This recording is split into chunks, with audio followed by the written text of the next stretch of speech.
Last time on G&T Sailing, Tim and I reflected on the top 5 lessons we learned on our first passage with just the two of us when we sailed from San Diego to Catalina Island.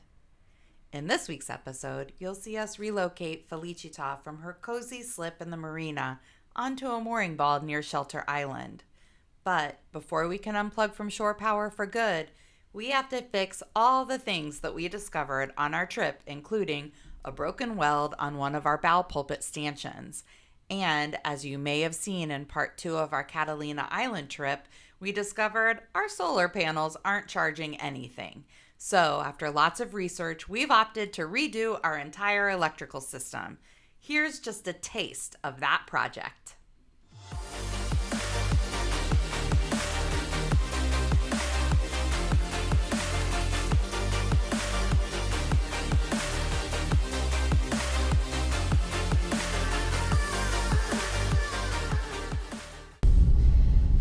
Okay, so today is the next step to getting off the dock onto the mooring ball. And so what are we doing today? Number 1 job is to take the solar panels off. Number 2, if we get to it, is to get that wire out of there from the bow pulpit. To make it easier when the guys come to bring the bow pulpit back. So our big mission at this point is to get all of these projects in motion solidly so that we feel comfortable to leave San Diego, go to Wisconsin, take care of what we need to take care of there at the house, celebrate the holidays quietly in COVID times. I'm excited about getting that boat on the ball, man. Allow me to bust in here and give a little context. You just heard me mention Wisconsin, which might be a little confusing. Let me explain. Tim is in sales and covers the Southwest, which is partly why we live in San Diego. That and the fact that it's a sailing mecca. Anyway, before we met and while I lived in Chicago, I bought a little vacation house in northern Wisconsin. Once we got married, we opted to hang on to the house because due to its location near great fishing and amazing snowmobiling, we're able to list it on Airbnb year-round. And it will be our home base once we start cruising full-time and need to come off the boat. Okay, back to the solar panels. Unfortunately, we did not get great footage of removing the solar panels. We're still pretty new at this YouTube channel thing, so thanks for your patience as we figure things out. Anyway, this is all preparation for the arrival of our trusty boat mechanic Mike, that's him, from Mac Boatworks. The first couple of days of the project were all about getting the controls in place and running the wires. I stopped by during my lunch break to see how things were coming along. But check this out. This is all the new stuff. We just mounted it all. It's not hooked up yet, but this is called a multi, but it's a battery charger / inverter. These are the controllers for the solar panels. And this is buses and fuses and everything for this. Nice. As you can see, we opted for Victron equipment, which so far we've been quite pleased with. The next day found Mike and Tim mounting our 3 370-watt LG solar panels.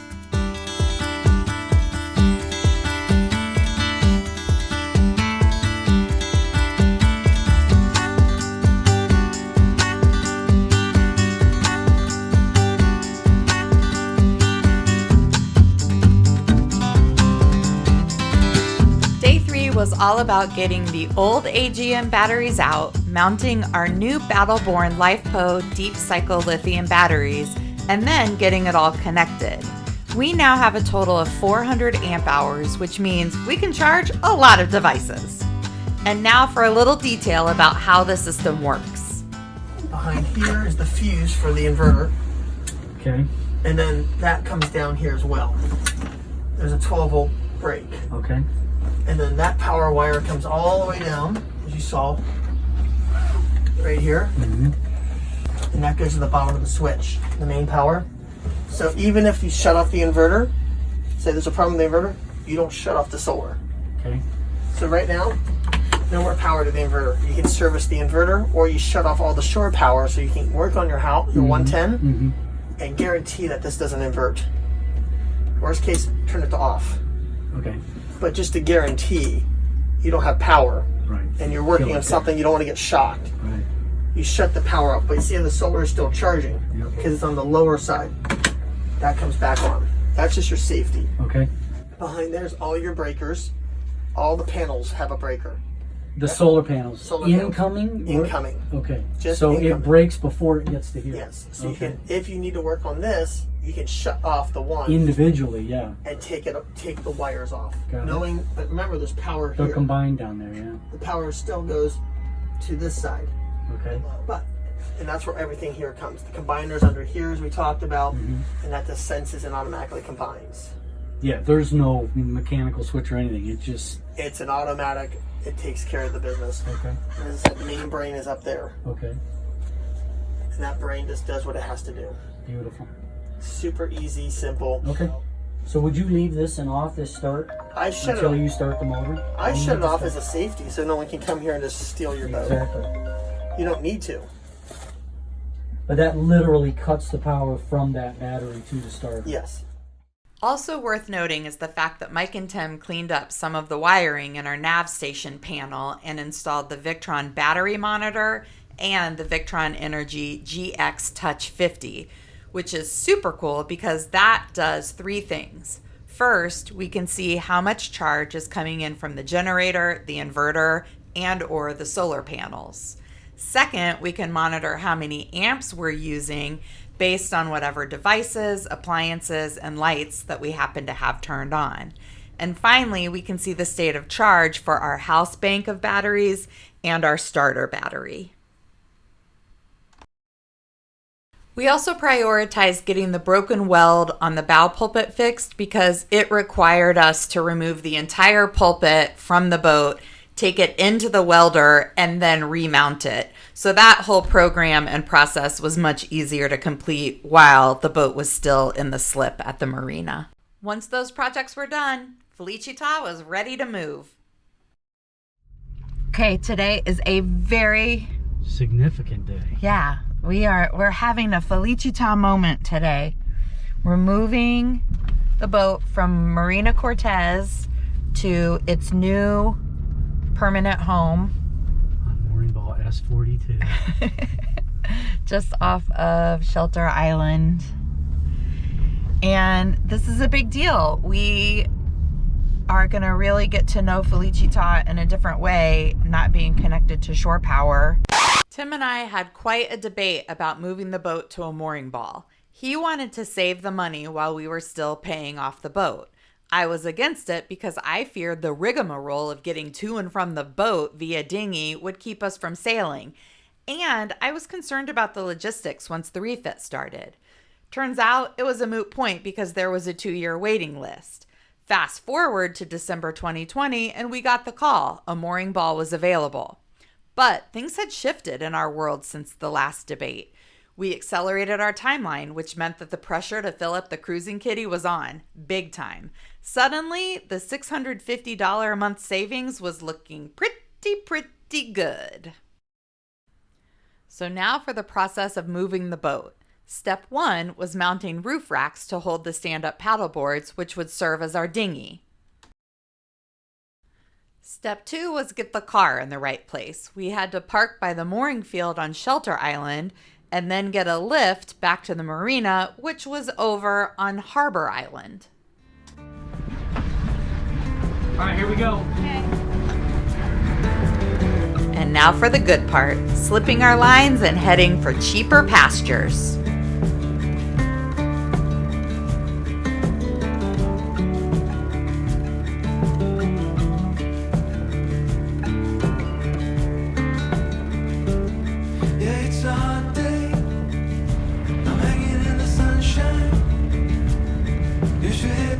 See you later, Marina Cortez. Won't you come on over? We can party till the sun's down.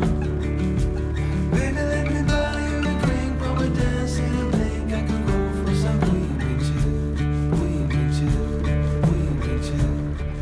Now we pick up our mooring ball for the first time. It sure is a lot easier than pulling into a tight slip. Everybody's standing in a line for the water slide. You can come on over. We can take the roller coaster. All right, we're tied on. You know everybody's looking for a ride in the water slide.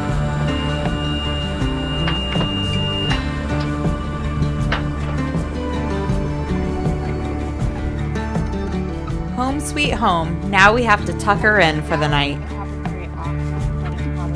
Surfing on the wave of good feelings.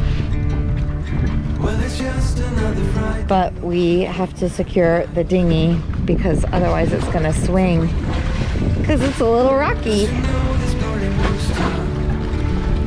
We can let around all the time, sipping strawberry lime. You know I wanna share it So with you. they call this mooring field rock and roll.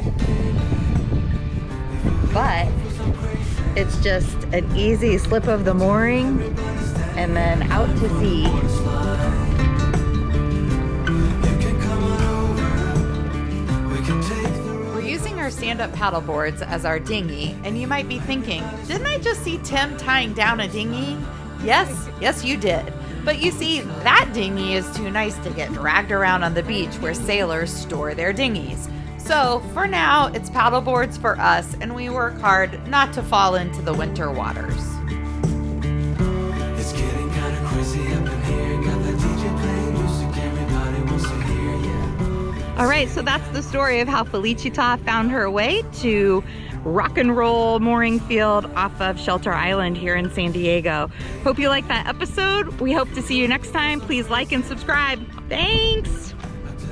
Hey guys, for those of you who can and or want to add a little extra support to the production of our videos, join us over on Patreon. Our G&T crew will get access to our passage tracker and live updates when we're sailing offshore. Our first mates will get that, plus we're cracking open our refit project finances. For example, you'll see every penny we spent on this electrics project. And once we get moving, we'll share our monthly cruising expenditures, plus a whole lot more. We'll adore you if you're able to support us on Patreon, but just helping our channel grow with the free stuff like liking and subscribing is amazing. We'll see you next time. Thanks for watching.